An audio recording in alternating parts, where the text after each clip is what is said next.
कश्मीरथी part 9। श्रद्धा बढ़ती urging धर्म पर परशु देख मन डरता है। युद्ध शिविर या तपोभूमि यह समझ कुछ नहीं पड़ता है। हवन कुंड जिसका यह उसके ही क्या ये धनुष कुठार, जिस मुनि की वह यह स्त्रुवा उसी की कैसे हो सकती तलवार। वहाँ पर एक तरफ परशु है बहुत बड़ा सा, और वहाँ पर एक तरफ जो है हवन कुंड जल रहा है, एक तरफ युद्ध भूमि जैसा शिविर लगा हुआ ऐसा दिखता है। तो और कोई धनुष कुठार पड़े हुए, तो समझ में नहीं आ रहा कि ये मुनि की जो है कुटिया है या कोई योद्धा का शिविर है। आई है वीरता तपोन में क्या पुण्य कमाने को, या संन्यास साधना में है दैहिक शक्ति जगाने को। मन ने तन का सिद्ध यंत्र अथवा शस्त्रों में पाया है, या कि वीर कोई योगी से युक्ति सीखने आया है।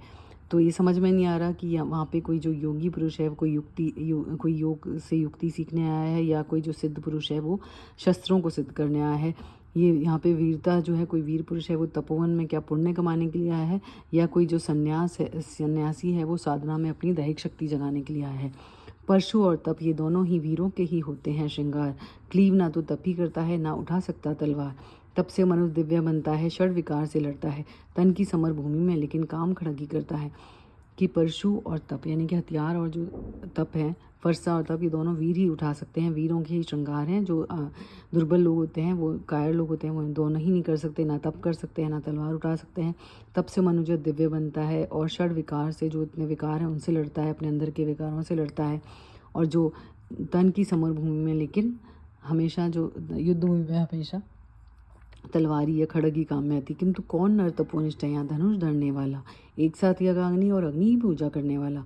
कहता है इतिहास जगत में हुआ एक ही नर ऐसा, रण में कुटिल काल समक्रोधी तप में महासूर्य जैसा।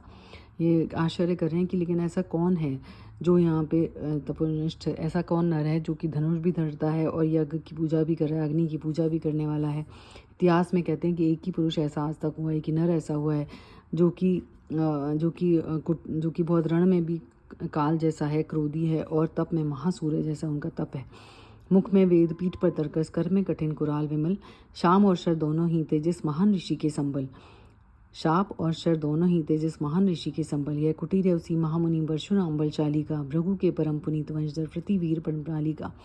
ये कह रहे हैं जिनके मुख में वेद हैं, जिनके पीठ पर तर्कस बाण है, हाथों में कुठार है, उनका फरसा है, उनकी कुल्हाड़ी है, और जिनके मुख पे हमेशा शाप और वरदान दोनों रहते हैं, जिस महान ऋषि के ये दोनों हथियार हैं, ये उन्हीं महान परशुराम ऋषि की जो है वो कुटिया है, महामुनि की कुटिया है, जो कि अत्यंत भृगुशाली हैं, और जो भृगु के परम पुनीत जो हैं वंशधर हैं, जो बहुत व्रती हैं, वीर हैं, ये उन्हीं की कुटिया है।